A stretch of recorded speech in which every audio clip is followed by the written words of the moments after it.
Winter in medieval times was brutal, and for peasants, survival depended on their homes being as warm as possible, despite their simple construction.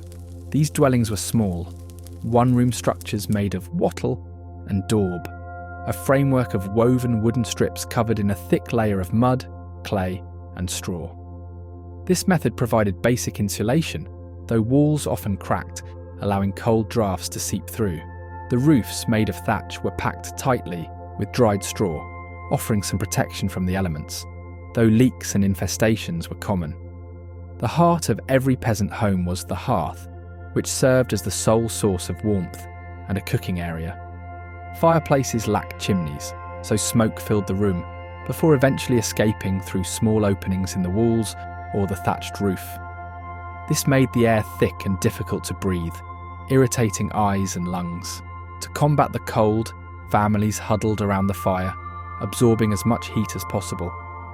To improve insulation, peasants stuffed straw and mud into wall gaps and hung thick cloths or animal hides over doors and windows to block out the wind. Some homes had wooden shutters that could be closed at night for extra protection.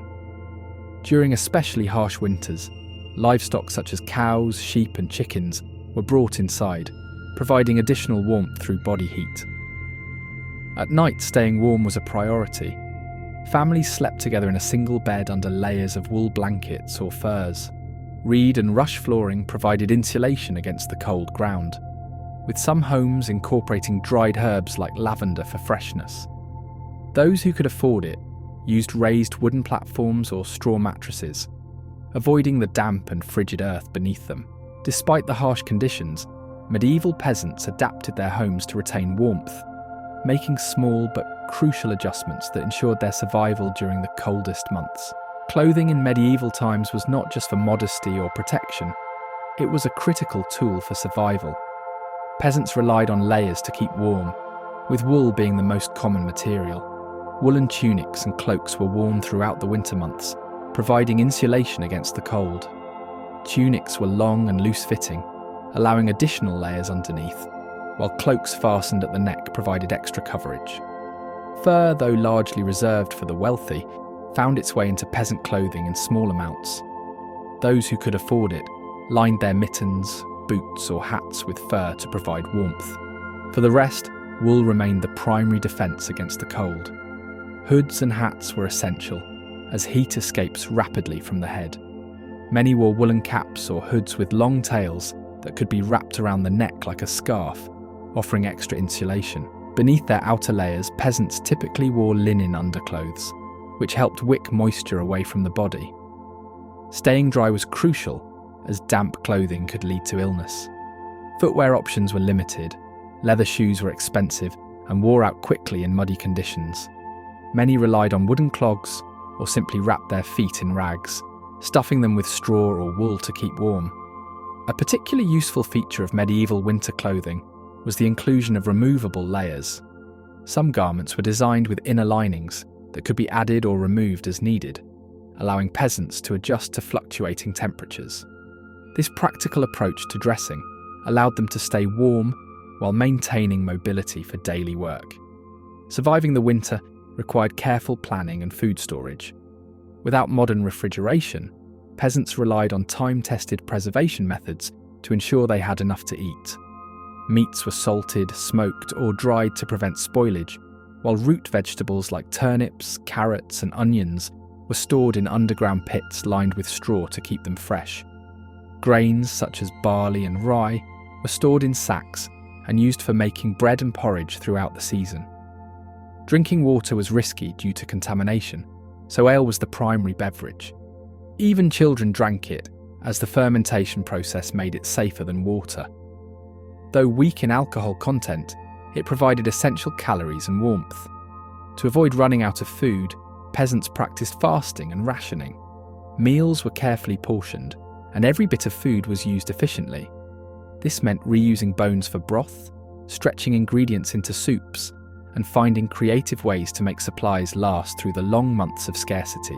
The agricultural cycle slowed significantly, leaving only a few hardy crops like cabbage, leeks and root vegetables, which could still be harvested from frozen ground. This limited yield became a crucial supplement to their stored food for survival through the cold months. With the fields frozen and many tasks on hold, peasants turned their efforts inward. A significant portion of the day was devoted to maintenance work, repairing buildings, fixing tools, and ensuring that homes were weatherproofed against the harsh winter elements. The bitter cold made fires essential for warmth and cooking, so gathering firewood became one of the most important chores. Every able-bodied member of the household, from the elderly to the children, would help gather what little dry wood could be found. The constant effort to stockpile fuel kept everyone occupied, but it was never truly enough to last the entire winter, requiring regular trips to the forest or woodpile. Another necessary task in winter was caring for livestock. Without access to fresh pasture, feeding animals became more difficult, and the winter diet of hay and grain was not always sufficient. Peasants spent time ensuring that the animals, cows, sheep, goats, and pigs, had enough food to survive the season.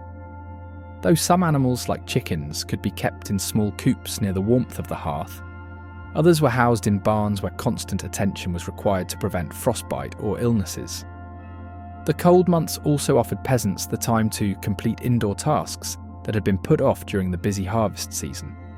Women would spin wool, weave fabric, and mend clothing that had been worn thin during the previous year. Clothes were carefully patched up to avoid any waste, as any fabric, thread, or cloth was precious. Shoes, often worn until the soles were worn through, were repaired by cobblers or by the peasants themselves. The need for warmth extended beyond clothing. With less work to be done outdoors, social life became crucial in maintaining both physical and mental health. Peasants gathered in the evenings around the fire, telling stories, singing songs, and sharing news. Families would visit each other, exchanging food, drink, and occasionally small gifts. The communal nature of life was not just a way to pass the time. These gatherings helped to preserve the social fabric of the community, offering much-needed companionship in the otherwise isolated and bleak months.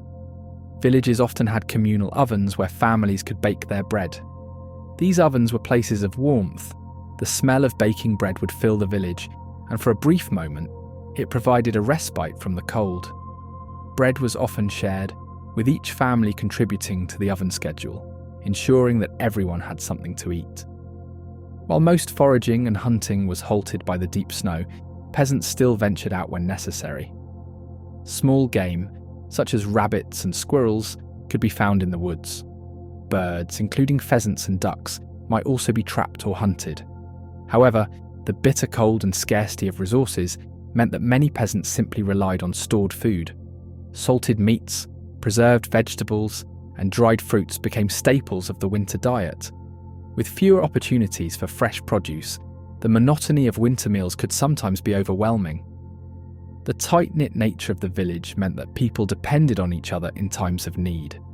When one family ran low on firewood, others would share their supply. If one household had excess grain, they might trade it for wool, firewood, or other supplies. This system of bartering was essential to survival. There was no reliable cash economy for peasants, and many villagers lacked the luxury of money, so exchange of goods and services was their primary means of acquiring what they needed. Monasteries and churches played a pivotal role during the cold months. Not only did they provide spiritual guidance, but they also served as safe havens for those who had nowhere else to turn. The poor, the sick, and the elderly often found shelter in the church or the abbey, where they could receive a meal and warmth. Churches would often hold masses or offer prayers for favourable weather and the health of the community. Some monasteries even maintained large storerooms filled with grain and dried meat, which they distributed to the needy. Festivals were another vital aspect of winter survival. Despite the grueling conditions, religious celebrations like Christmas and Twelfth Night provided peasants with a much-needed break from the hardships of the season. These festivals were filled with food, drink, dancing, and singing. They were a brief respite from the cold and isolation, reminding people of their shared humanity and the promise of spring. Superstitions also played a large role in winter survival. Many peasants believed that the harshness of winter, illness, and even bad harvests could be influenced by supernatural forces, offering prayers to saints, burning special herbs, or lighting candles at particular times were all ways to ward off evil spirits. Some would also hold rituals at the winter solstice, hoping for a prosperous and mild year ahead. The cold weather, combined with the lack of sunlight and limited nutrition, made medieval winters a breeding ground for illness. Peasants were particularly vulnerable to diseases like pneumonia, colds and coughs. The long dark nights led to a rise in frostbite and other cold-related injuries, especially for those who had to work outdoors. Medieval medicine was rudimentary at best, and many illnesses went untreated or were wrongly diagnosed. Colds and fevers were often seen as punishments from God or the result of spirits. Village healers or herbalists would concoct various remedies using herbs like thyme, rosemary, and garlic. These remedies were thought to have medicinal properties, but often they were little more than soothing concoctions to ease discomfort. Warm teas made from honey, ginger, and elderberry might offer some relief from cold symptoms, and poultices made of crushed herbs were applied to sore throats and aching joints. In addition to herbal remedies, some peasants believed in charms or spells to stave off illness. A simple charm, an offering of bread, or a prayer to a saint was often as effective as any remedy. The belief in divine protection was strong. Many peasants prayed for health, guidance, and protection during the long, cold nights. The winter months could also bring outbreaks of more serious diseases, such as the plague, which could spread quickly through tightly packed villages. Without modern antibiotics or vaccines, villagers could do little to prevent or treat the spread of disease. It was often the most vulnerable, children, the elderly, and the weak, who succumbed to illness first. Death from cold, hunger, or disease was a constant threat in these months. Though the winter months were long, cold, and harsh, the faith of the peasants helped them to endure the darkness, knowing that eventually the warmth of spring would return. The medieval world was a place where justice was often brutal, unfair, and terrifying. From bizarre trials to horrifying executions, the punishments of the time reflected a society that believed suffering could reveal the truth. If someone was accused of a crime, they didn't get a fair trial. Instead, they faced trial by ordeal. This could mean holding a red-hot iron, walking across burning coals, or being thrown into a freezing river. If they survived or healed quickly, it meant God had judged them innocent. If not, their guilt was proven, and they were punished, often by execution. For lesser crimes, people were put in stocks or pillories, wooden frames that locked their heads and hands in place in the town square. There they were pelted with rotten food, mud, and even stones by angry crowds. This punishment wasn't just about suffering, it was meant to shame criminals so they wouldn't repeat their offences. Anyone suspected of witchcraft faced torture, forced confessions, and execution. Many were burned at the stake or hanged. Some trials used the ordeal by water, where the accused was thrown into a river. If they floated, they were guilty. If they sank and drowned, they were innocent. Either way, survival was unlikely. Believe it or not, animals could be charged with crimes like destroying crops, attacking people, or even stealing. There are records of pigs being executed, goats being put on trial, and even insects being sentenced for damaging harvests. These trials were taken just as seriously as human cases. While peasants were punished for the smallest crimes, nobles often had private armies and could ignore the king's laws. They settled disputes with bribery, duels, or outright violence. If a noble did commit a crime, they were more likely to be banished or fined rather than executed. Poisoning was a serious fear, especially among the wealthy. To protect themselves, kings and nobles hired food testers, people who took the first bite of a meal to make sure it wasn't poisoned. If the tester survived, the food was considered safe. If not, well, it was time to find a new tester. Instead of going to court, people could fight to prove their innocence. Trial by combat was a legal way to settle accusations. Whoever won was considered right in the eyes of the law. Even minor disputes could be settled with swords, and sometimes the fight was to the death. Stealing wasn't taken lightly in the medieval world. Even petty theft, like stealing a loaf of bread, could lead to a harsh punishment, including hanging. The idea was that harsh penalties would scare people into obedience, but it often meant poor people faced death for minor crimes. Making fake coins was one of the worst crimes a person could commit. Since money was directly tied to the king's power, counterfeiting was seen as an act of treason. The punishment? Being thrown into a cauldron of boiling water or oil. Some trials were based entirely on pain and survival. In ordeal by fire, the accused had to carry a burning hot object. If their wounds healed, they were innocent.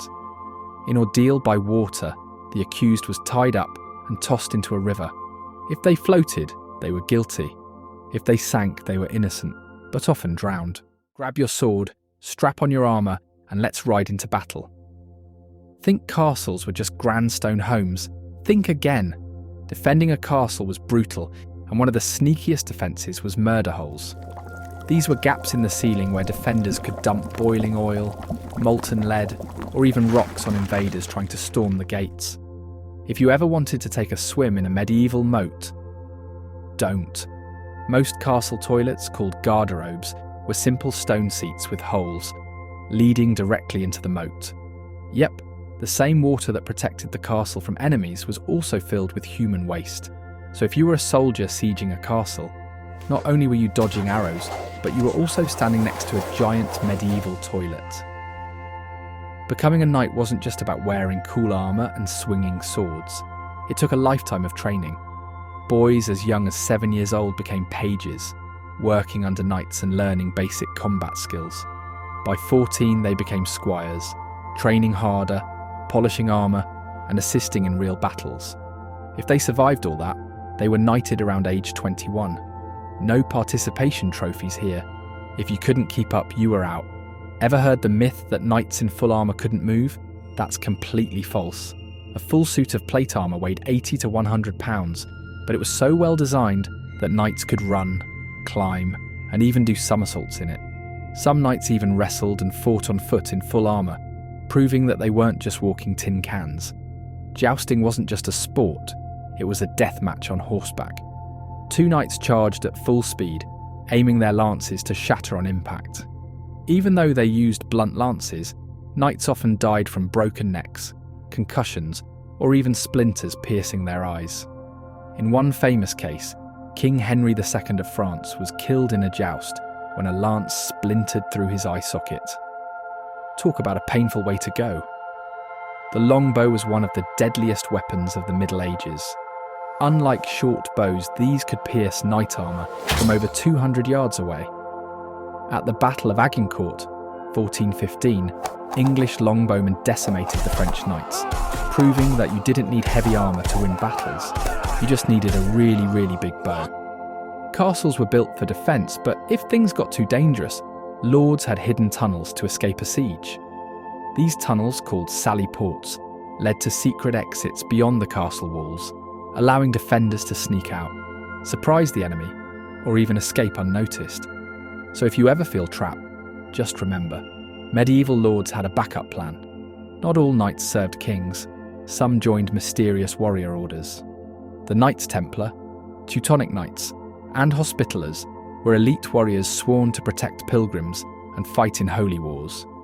Many of these knights became legendary, with some believing they guarded sacred relics like the Holy Grail. Their secrets remain shrouded in mystery, with some even inspiring legends of hidden treasure. Forget soccer or basketball. If you were a noble in medieval times, your favourite sport was hunting with falcons. Falconry was a status symbol, with trained birds hunting rabbits, pheasants, and even small deer. Only the wealthiest nobles could afford rare falcons from the Middle East, making them a prized possession in medieval courts. Think of it as having a luxury sports car, except it's a bird. Dogs and horses were common nightly pets, but some took it to the next level. They kept bears as pets. Knights returning from wars sometimes brought back exotic animals. Some even trained bears for hunting, or had them fight in tournaments for entertainment. Imagine riding into battle with a trained war bear. Now that's medieval madness. Medicine in the Middle Ages was questionable at best. If you were sick, your chances of survival depended more on luck than actual science. Let's take a look at some of the wildest medical practices and superstitions of medieval times. Feeling sick? Just drain some blood. Bloodletting was one of the most common treatments for everything. Fevers, headaches, infections, you name it. The idea was that illnesses were caused by an imbalance of bodily fluids, so removing blood would rebalance the body. Problem was, it often made people weaker or even killed them. Believe it or not, medieval doctors tasted urine to diagnose illnesses. They believed the colour, smell and taste revealed a patient's condition. Imagine walking into a doctor's office today and being handed a cup of pee for a taste test. Yeah, hard pass. The Black Death was the deadliest pandemic in history, wiping out nearly 50% of Europe's population in just a few years. But what caused it? Some believed it was bad air, others blamed angry gods or even witchcraft. People carried flowers or burned herbs to purify the air, none of which helped, of course. These guys, they weren't just creepy, they believed their beaked masks, stuffed with herbs, would protect them from the deadly disease. Spoiler alert, it didn't. Ever had a headache so bad you'd drill a hole in your head? Well, medieval doctors did just that. This practice, called trepanning, was meant to release evil spirits causing mental illness, seizures, or migraines, and somehow, people survived this. Before modern medicine, many treatments were a mix of herbs, magic spells, and crushed gemstones. Yup, some believed powdered gems could cure disease, while others relied on charms and prayers to heal. Let's just say medical school wasn't really a thing back then. Forget modern hospitals. Medieval ones were more like shelters run by monks. They provided food and a place to rest. But actual medical care? Not so much. If you got better, great. If not, well, prayers were your best hope. Believe it or not, people thought that kings had healing powers. It was called the king's touch, and rulers were believed to cure diseases like scrofula just by laying their hands on the sick. Did it work? Probably not. But hey, it gave people hope. Of all the bizarre treatments, leeches are still used today. In medieval times, they were placed on wounds to suck out bad blood and prevent infection. Turns out modern doctors actually use leeches in surgery to improve circulation, one of the few medieval treatments that wasn't complete nonsense. Giving birth in medieval times was dangerous, so midwives relied on prayers, amulets, and herbal remedies to protect mothers and babies. Superstition and medicine often went hand in hand, because back then, any bit of luck was needed to survive.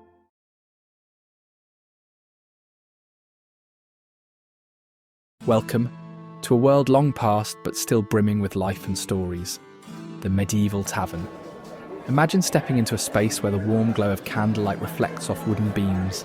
The air is rich with the aroma of roasted meats and ale, and the room hums with laughter, conversation, and the occasional burst of a bard's tune.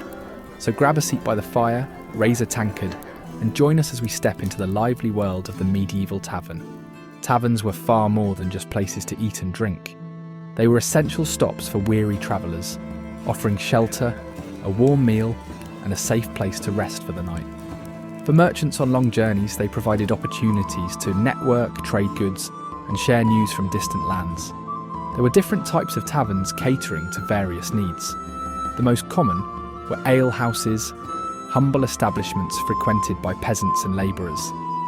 Here, the focus was simple: a hearty drink and basic food to keep you going. Inns, on the other hand, offered more amenities, including lodging for travellers who needed a place to stay overnight. For the wealthy and noble class, high-end establishments provided finer accommodations, often with imported wines and exotic foods to suit their refined tastes. Taverns weren't just for individuals passing through. They often acted as informal community centres. Locals would gather to discuss village matters, celebrate special occasions, or even hold town meetings. In some cases, taverns doubled as courtrooms, where disputes were settled over a mug of ale. Tavern signs played a crucial role in medieval towns. Since many people couldn't read, these signs used symbols to represent the establishment. A red lion, a swan, or a cluster of grapes would signify a place to stop for a drink. They also helped travellers find their way in an unfamiliar town. Food and drink were the cornerstone of any good tavern experience, and the menu was as diverse as the patrons themselves. The staple dish of the time was pottage, a thick, hearty stew made from vegetables, grains, and sometimes meat if you could afford it. For those who preferred something simpler, trenchers were a common choice.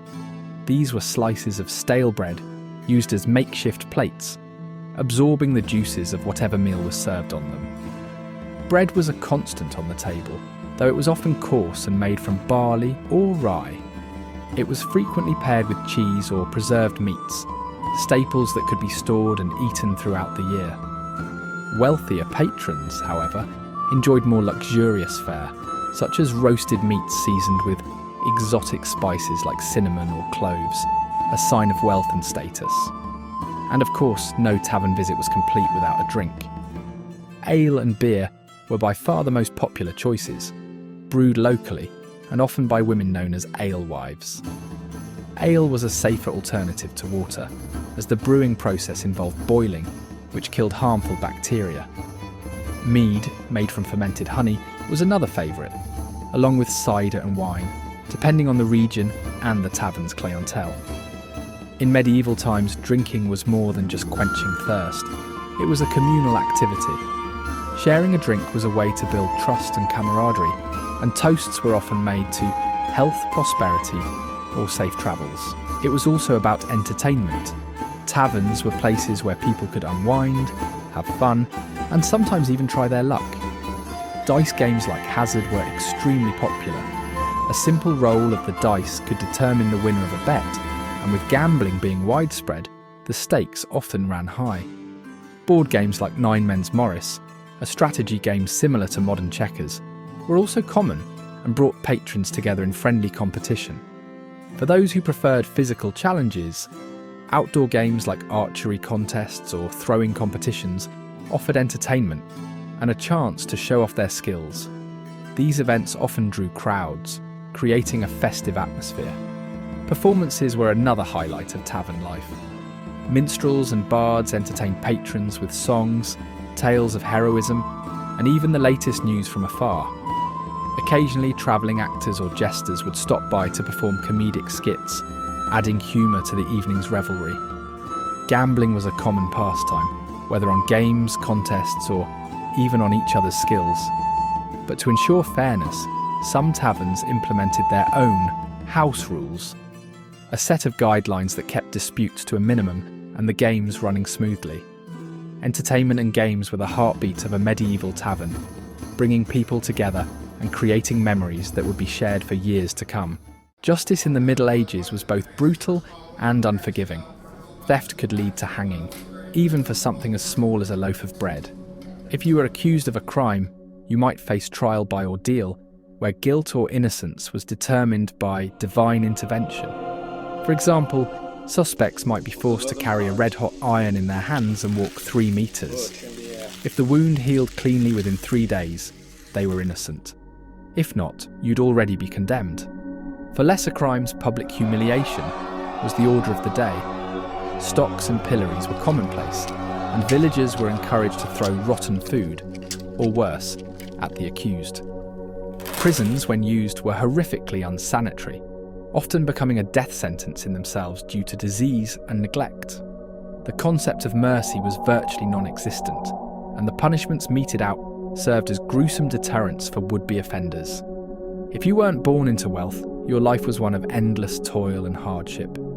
Most peasants were serfs, legally bound to the land and their lord. Your day began before sunrise and ended well after sunset, spent ploughing fields, harvesting crops, or tending livestock. In return, you kept just enough to survive, with much of your yield going to the Lord and the church, as taxes or tithes. Even in good years, food was basic: coarse bread, watery pottage, and occasional vegetables. Meat was rare for the lower classes, as hunting was reserved for nobles. If crops failed, as they often did due to poor weather or pests, famine was inevitable. Malnutrition weakened entire communities, leaving them vulnerable to diseases, while back-breaking labour took a heavy toll on bodies. For women, life in the Middle Ages was doubly harsh. They were often viewed as morally weak and subservient to men, a perception deeply rooted in religious teachings of the time. Daily life revolved around relentless domestic chores: spinning, weaving, brewing ale, and managing the household. Rural women also toiled in the fields alongside men, while noble women oversaw estates but had little personal freedom. Marriage was rarely about love. Women were seen as property, exchanged in marriages to secure alliances or improve social standing. Childbirth was one of the leading causes of death. Without pain relief or proper medical knowledge, complications often proved fatal for both mother and child.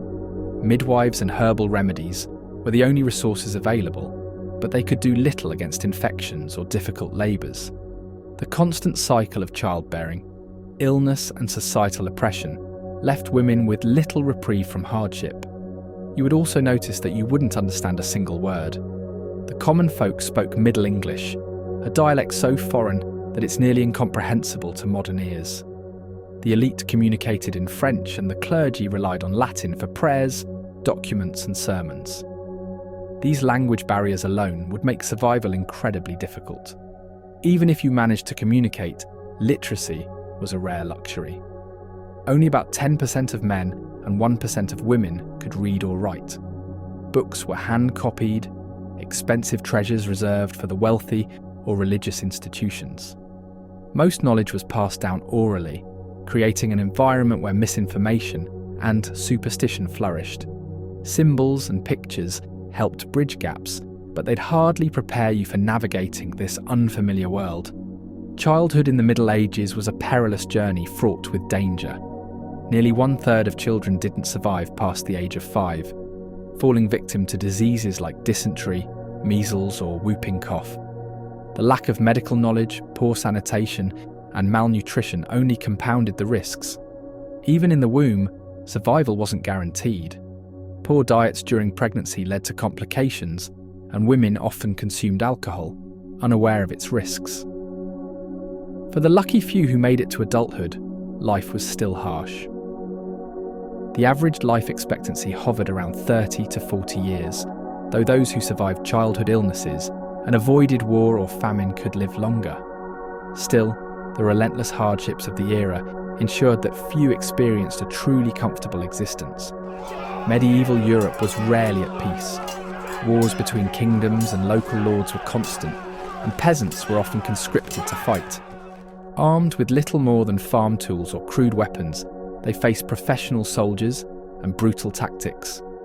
Casualties were high, and even if you survived the battlefield, the aftermath of war brought famine, disease, and economic ruin. The Crusades, the 100 Years' War, and countless smaller skirmishes claimed millions of lives. Villages were razed, livestock stolen, and fields burned, leaving entire communities destitute. The horrors of war weren't confined to the battlefield. Civilians often bore the brunt of the violence, living in perpetual fear of raids and invasions. Even the wealthy weren't immune to the dangers of medieval life. Fancy glazed pottery and leaded goblets were common at noble tables, but they often leached lead into food and drink. Chronic lead poisoning caused symptoms such as headaches, memory loss, and even death. Bread, a staple for rich and poor alike, sometimes carried ergot fungus, which caused ergotism. Symptoms included hallucinations, convulsions, and gangrene. Outbreaks of ergotism could devastate entire villages and may have inspired tales of witchcraft or mass hysteria. The combination of poor hygiene, contaminated food, and toxic materials created an environment where health was constantly jeopardized. The Middle Ages were a far cry from the romanticized tales we imagine. Disease, famine, violence, and ignorance defined daily life, and even the wealthy faced dangers unimaginable today. While we admire the art, architecture, and traditions of the period, one thing is clear: surviving even a single day in the Dark Ages would be a monumental challenge. The year is 1347. A mysterious and deadly disease has swept across Europe. Known as the Black Death, this pandemic comprised 3 forms of plague: bubonic, septicemic, and pneumonic. Together they ravaged the continent, reducing its population by as much as 50%. The question is, could you have survived? We'll explore the methods, some ingenious, others harsh, that might have kept you alive. Through these historical lessons, we uncover strategies for resilience that still hold relevance today. The pneumonic plague spread through airborne droplets, while the bubonic variety relied on fleas carried by rats. Urban centres, with their crowded streets, poor sanitation, and abundant rodent populations, became epicentres of the pandemic. To survive, the first rule was clear: stay away from the cities. Those who lived in rural areas or could escape to isolated villages significantly increased their chances of survival. Cities were hotbeds of infection, with dense populations exacerbating the rapid transmission of disease. For many, retreating to the countryside wasn't just an option, it was a necessity. Think of this as a medieval form of social distancing. Avoiding crowded markets, bustling taverns and public festivals reduced exposure to infected individuals and flea-infested rodents. Isolation from these urban centres proved to be one of the most effective survival strategies. The practice of quarantine, a concept still used today, has its roots in the Black Death. In Venice, authorities required incoming ships to anchor offshore for 40 days, a practice known as 40 giorni, the origin of the word quarantine. This delay allowed time to identify and isolate potential carriers of the plague, reducing the risk of contagion. In Milan, officials took more extreme measures. Entire households displaying symptoms were sealed inside their homes. While this condemned many to die in isolation, it significantly lowered the city's mortality rate compared to other regions. These severe strategies demonstrate the lengths to which societies would go to curb the disease's spread. Contact with the deceased posed a significant risk. Corpses remained highly infectious, and the overwhelming number of deaths led to mass graves. In Florence, bodies were buried in layers with dirt between them, creating what one chronicler described as a human lasagna. Such practices underscore the desperation of the era. Specialised groups, known as becchini, were tasked with handling the dead. Their work was both essential and perilous, as many succumbed to the plague themselves. Some even turned to theft and violence, adding to the chaos. For the average person, avoiding contact with both the dead and those who managed them was a critical survival tactic. Fire served purposes beyond providing warmth. Pope Clement VI famously surrounded himself with a ring of flames, which likely kept infected individuals and disease-carrying fleas at bay. This unintentional method of disease prevention proved effective. Later, fire played a role in eradicating the plague from London. The Great Fire of 1666 destroyed much of the city's rat population, breaking the cycle of transmission. This historical example highlights how natural or deliberate actions can have unintended public health benefits. Plague doctors donned distinctive outfits, including bird-like masks filled with aromatic herbs. These masks were intended to filter miasma, or bad air, believed to carry the disease. Though scientifically inaccurate, the protective gear may have offered some defence against flea bites. The leather coats, gloves and masks represented early attempts at personal protective equipment. While these measures were limited by the era's medical knowledge, they symbolised the ongoing effort to combat the plague. Good health was a valuable ally. Poor nutrition, unsanitary living conditions, and pre-existing illnesses heightened vulnerability to the plague. Acts like consuming fresh produce, maintaining personal hygiene, and staying active helped bolster natural defences. Though rooted more in practicality than science, these habits illustrate the connection between lifestyle and immunity. Even then, people understood the importance of physical well-being in the face of disease. Survival wasn't solely a matter of strategy. Genetic predispositions played a crucial role. Some individuals carried genetic traits that enhanced their resistance to Yersinia pestis, the bacterium responsible for the plague. Believing that foul air carried the disease, people burned incense and aromatic herbs to purify their surroundings. While ineffective against infection, these practices reflect early attempts to mitigate environmental risks, and provide psychological comfort. The Black Death reshaped Europe and left a legacy of public health practices still relevant today. From quarantines to protective equipment, these historical strategies highlight humanity's ingenuity and resilience. Could you have survived, perhaps with a blend of preparation, adaptation, and luck? Most people in medieval times never travelled more than 10 miles from their birthplace. That's like spending your entire life in your hometown without ever leaving. Roads were dangerous, and most peasants were bound to the land, working for their lords from sunrise to sunset. Think your apartment needs a deep clean? Medieval homes had dirt floors, no glass windows, and were filled with the lovely aroma of smoke, sweat, and, well, livestock. Hygiene? That was a luxury few could afford. Toilets, forget about them. Most people simply had a hole in the ground or used chamber pots, which were dumped, sometimes out the window, onto the streets. Yep, medieval streets were not a place you'd want to take a casual stroll. Forget fancy silverware. Forks weren't commonly used in medieval Europe. People ate with their hands, knives, and sometimes spoons. If you dined with royalty, you might get a napkin.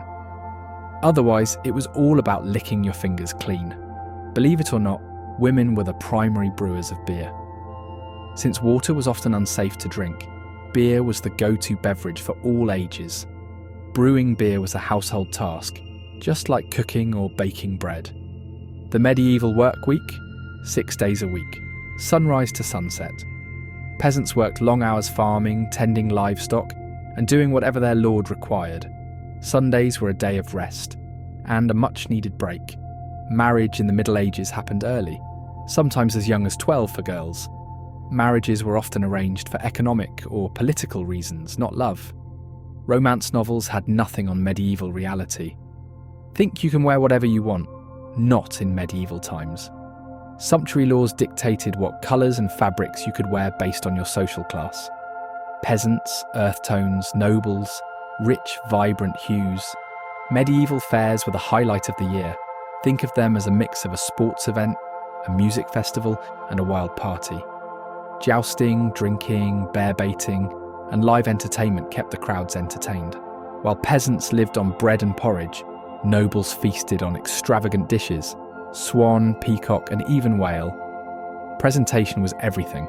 Sometimes chefs would reassemble cooked birds with their feathers just for show,